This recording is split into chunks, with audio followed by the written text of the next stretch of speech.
चले केशकाल की खबर की ओर रुख कर लेते हैं। जब विधानसभा के बड़राजपुर विकासखंड अंतर्गत ग्राम पंचायत बड़ागांव में पिछले 3 साल से संचालित धान खरीदी केंद्र को इस वर्ष अचानक बंद कर दिया गया। इसी विरोध में आसपास के 4 ग्राम पंचायतों के सैकड़ों किसान विश्रामपुरी में धरने पर बैठ गए। किसानों ने चेतावनी दी है कि जब तक बड़ागांव में धान खरीदी केंद्र पुनः चालू नहीं होता, धरना जारी रहेगा। धान खरीदी केंद्र बंद होने से 550 से अधिक किसान प्रभावित हो रहे हैं। किसानों का कहना है कि विश्रामपुरी ब्लॉक मुख्यालय गांव से 6 से 7 किलोमीटर दूर है और जर्जर सड़कों के कारण वहां तक पहुंचना बेहद मुश्किल हो जाता है। किसानों ने बताया कि उन्होंने सीएम, कृषि मंत्री, विधायक, कलेक्टर को पत्र लिखकर गुहार लगाई, लेकिन अभी तक उनकी समस्याओं पर कोई कार्रवाई नहीं हुई है। किसानों का आरोप है कि 3 साल से केंद्र सुचारू रूप से चल रहा था, फिर भी प्रशासन ने बजट के अभाव का हवाला देते हुए इसे बंद कर दिया। किसानों का कहना है कि वे स्वयं केंद्र संचालन के लिए आवश्यक व्यवस्थाओं का खर्च उठाने को भी तैयार हैं। इस खास खबर के लिए केशकाल से संवाददाता शाहिद मेमन की रिपोर्ट। आज तहसील बड़े राजपुर अंतर्गत जो है इस क्षेत्र के किसानों द्वारा नवीन धान खरीदी केंद्र जो बाड़ा गाँव है उसे खोले जाने को लेकर यहाँ पे आज विरोध प्रदर्शन किया गया है। मौके पे आकर उन्हें समझाइश दी गई है। चूँकि नवीन धान खरीदी केंद्र जो बाड़ा गाँव है उसके लिए सरकार को, शासन को प्रपोजल भेजा गया है। जैसा प्रपोजल अगर पास होती है यहाँ पे नवीन धान खरीदी केंद्र खोला जाएगा। इस साल बंद करने का कारण यह है कि हमारे पास अभी जो समिति के लिए जो फंड आते हैं वो नवीन धान खरीदी केंद्र प्रस्तावित नहीं होने के कारण प्रशासन जो है उपलब्ध नहीं करा पा रही है। सर, कब तक निराकरण होने की संभावना? हम ये अपने जो भी समस्या है उसको अपने वरिष्ठ अधिकारी को अवगत कराएंगे, फिर वहाँ से जो भी हमको रिस्पांस मिलता है हम आगे इस क्षेत्र के किसानों को उनको अवगत कराएंगे। बुधमन मरकाम, सरपंच ग्राम पंचायत बाड़ागांव। जो है हमारी मुख्य मांग है 2022 से ग्राम बाड़ागांव में धान खरीदी चालू हुआ था, आज अचानक 2025 में बंद कर दिया गया है, जिसके तहत हम होनावंडी और हातमा, बाड़ागांव, मानिकपुर, कुर्रोभाट, बस्तर बुडरा के समस्त किसान एकत्रित होकर आज धरना स्थल में प्रदर्शन कर रहे हैं।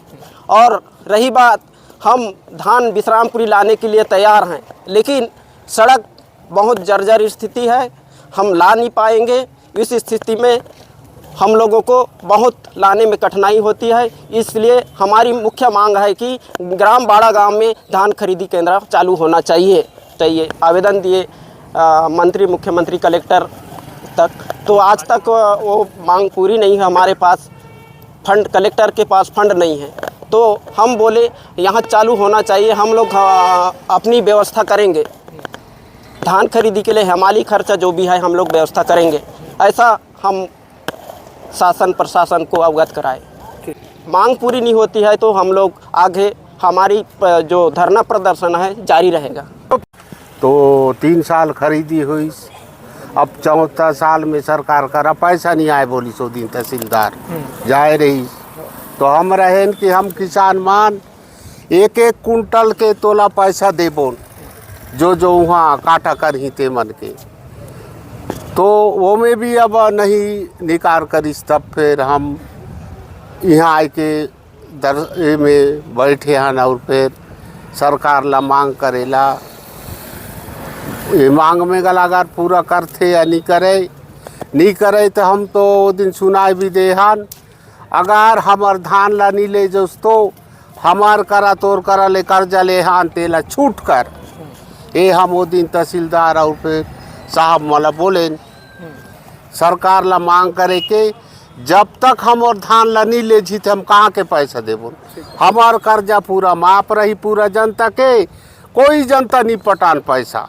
बड़े राजपुर ब्लॉक में हम लोगों ने बाड़ा गांव में धान खरीदी केंद्र की शुरुआत किए थे जब हमारी सरकार थी। आज उस धान खरीदी केंद्र को पूर्णतः बंद कर दिया गया है। वहां के किसान कई बार कलेक्टर, विधायक, सांसद को अपनी बात को रखे, मांग रखे, और उन्होंने चेतावनी भी दिया कि अगर आप ऐसा नहीं करेंगे तो हम धरना प्रदर्शन करने में मजबूर होंगे। और आज किसानों का जब मांग पूरा नहीं हुआ तो सैकड़ों किसान आज धरना करने को मजबूर हो गए हैं। और ऐसे ही हमारे केशकाल विधानसभा के कई ऐसे धान खरीदी केंद्र हैं, जैसे सालेवाट है, चिंगनार है, बहुत से ऐसे जगह, सरगीपाल है। तो ऐसे धान खरीदी केंद्र को बंद कर दिया है, जिससे किसान काफी परेशान है।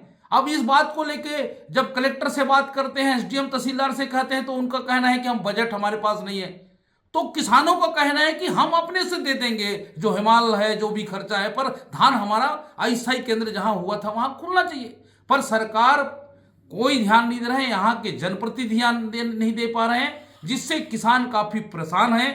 और आने वाला समय में अगर यही स्थिति रहा तो पूरे प्रदेश में हमारा धान खरीदी का काम जो है वो चरमरा जाएगा। मैं सरकार से मांग करता हूं और किसानों का समर्थन करता हूं कि उनके जायज मांग उनको मिलना चाहिए। ये सरकार जब एक धान खरीदी केंद्र अस्थायी को नहीं खरीद पा रहा है तो इस आखिर पूरे प्रदेश में ये क्या करेंगे। तो मेरा ये कहना है कि ये जो किसानों का मांग है, हमारे जितने भी हमारे जिला कुंडा गांव में जो अस्थायी रूप से पहले हमारी सरकार में जब धान खरीदी हो रही थी, वो सारे केंद्र को सरकार को खोलना चाहिए, ताकि किसानों को उनको सुविधा मिले, उनको लाभ मिले।